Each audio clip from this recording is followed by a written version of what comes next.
Season 1, Episode 2 of Bel-Air.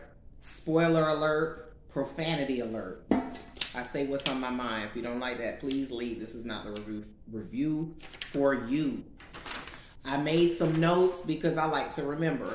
Okay, now on my first review for episode 1, I wasn't really feeling it. It was black angst. It's still black angst, but they kind of lightened it up this episode. This episode for me was a bit more enjoyable to watch. First of all, let me say I love Hillary's character. I think she's my favorite character so far that I've seen out of the show.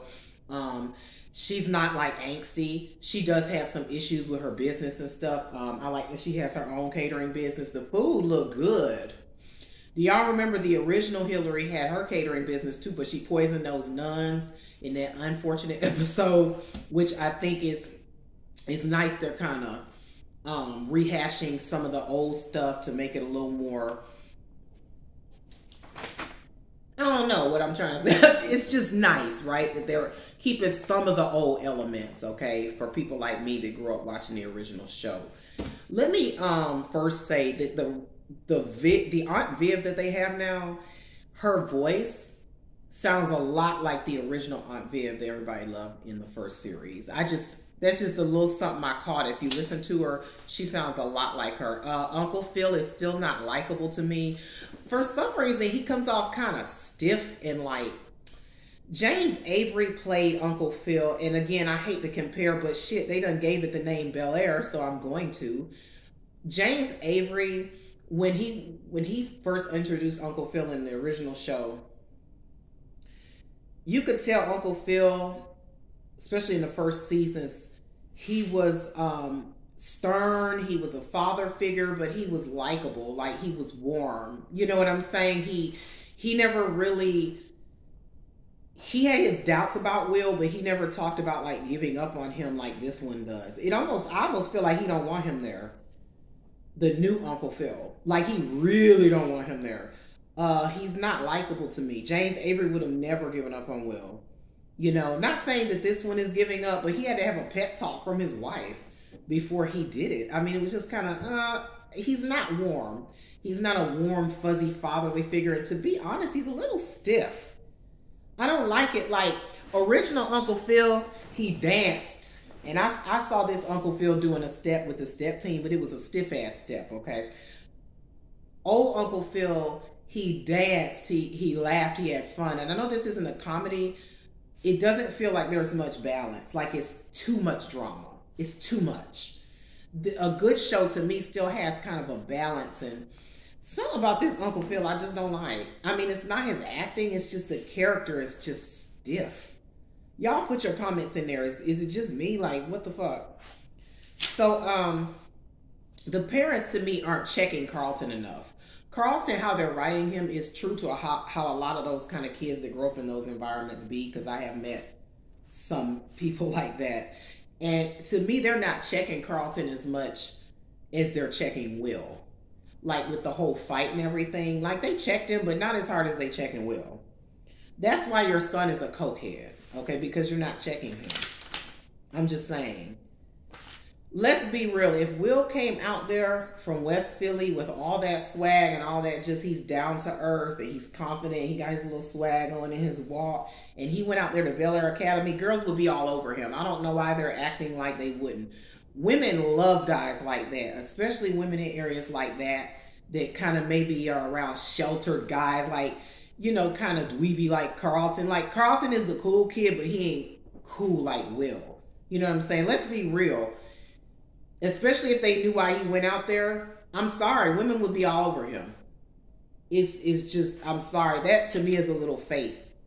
He would be getting a lot of attention from the girls at that school. And can we say this show is sponsored by Lexus? Like, really, could the product placement for Lexus in this second episode have been any more obvious? I mean, they even zoomed in on the tail on the bumper. It's like, Lexus. I mean, they might as well have done a commercial in the middle of it, really. Something else I noticed when he was sitting out in the car leaving a message for Trey, that was a long-ass voicemail. Like, do voicemails let you talk that long? I know that's random. I pick things apart when I watch shows. Like, that was a long-ass voicemail. The music is killing me. I'm not a fan of modern rap. I'm not. Like, every time the music comes on, I mute it. If you like that and that's your thing, hey, to each his own. I don't have a problem with it. That's your thing. It's not mine. I personally would rather pick the inside of my ears out that control my hearing. I'd rather pick all that out with a hot COVID infected knife than listen to it. So I've been muting that. The music, I'm not feeling it. Security, what the hell? The security at Bel-Air Academy to me is really contrived and exaggerated. Like, I know they're trying to show, you know, how it can be, and then also going back to Will's trauma from what happened to him in West Philly, you know, with the police and everything. And I do understand that. I think Will needs counseling. And I'm surprised nobody has brought that up, especially seeing as how they are in Bel-Air, where people would be, I feel, a little more aware of something like that maybe than in the hood. You know what I'm saying? And ma'am, what did you think of Bel-Air? Because you were sitting right there, but you were asleep. Oh, okay, you didn't see it. So, okay, you out of the review then. You don't have nothing to add. But anyway, oh Lord. I'm laying all over my notes. But yeah, security to me is really exaggerated and contrived. It's just a little fake to me. Like, he's like, let me see your ID. Dude has on a whole uniform. I mean, I know things like that happen, but it's just a little exaggerated over the top. Like I said, this feels less like Will Smith and more like Tyler Perry. I'm just being honest. When Carlton was giving his speech, and Will ran in through the back door, and then Carlton brought him up and introduced him and stuff, I felt like Carlton was using him as a poverty poster boy, like kind of like he felt like his dad did in the first episode. That was interesting that they did that. That's just a little aside. Also, the coach, the scene when he first walked in and talked to the coach and said, hey, I want to be on the basketball team, and the guy was like, hey, I'm not interested, you got to try out, was so fake. Y'all know that coach would be all over a dude like Will for his basketball team. You got to be freaking kidding me. Athletes get away with all kind of shit. I mean, you can be a professional athlete and rape somebody. Really, you can. And they're like, hey, that's okay. I mean, you're doing good. Come on back out here. No, that's a little rape, honey. We'll smooth that over. Oh, pshaw. Get back on the team. Like, you know, that wouldn't mean a damn thing. Like, that to me was really fake. But I know we're supposed to suspend our belief, you know. Like I said, I really like Hillary's character. I really, at first when she sat down with those clients, I thought that was just one client that she was doing a job for. And because I was like, I would take that client. I have my own business, hallelujah. And I like to, I won't go into that because I don't want to be giving out personal information, but I like to, not on this video, I like to cater to my clients. Like, I feel like if you cook and they want it a little more bland, okay, throw out them seasonings, honey. I'm trying to get my coin. But I didn't realize it was an actual, like, job. When she said job, I don't know whether she meant she would be working there, like, this is her job. I thought she meant, like, this is one client, one event. If it's one client, one event, I think she should have taken it. If it's her job, like that's all she's going to be doing, and she has to change who she is and her recipes, no. I really relate to that part of the show, having my own business and then also trying to stay true to yourself, not wanting to compromise.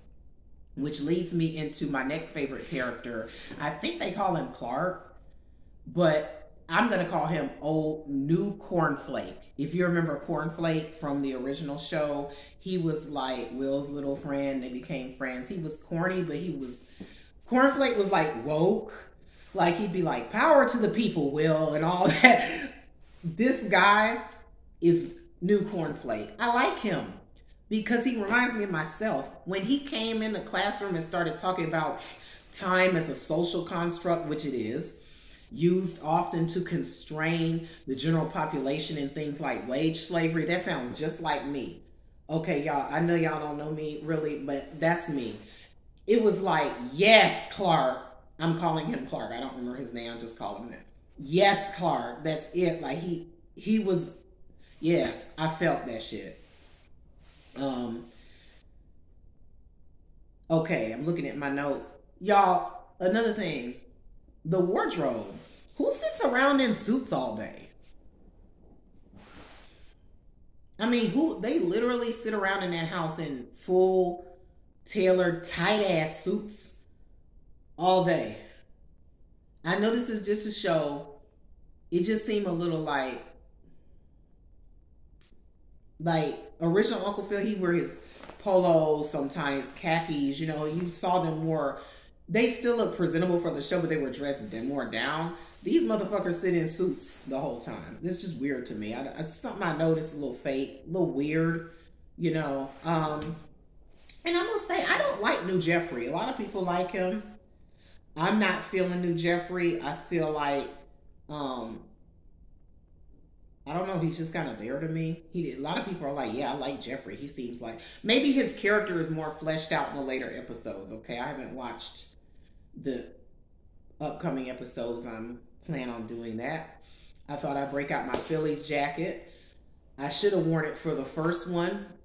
I forgot I had it, honestly, but for my first review, but fuck that. I rep Atlanta first. So anyway, that's just an aside. Y'all tell me what you thought of this episode.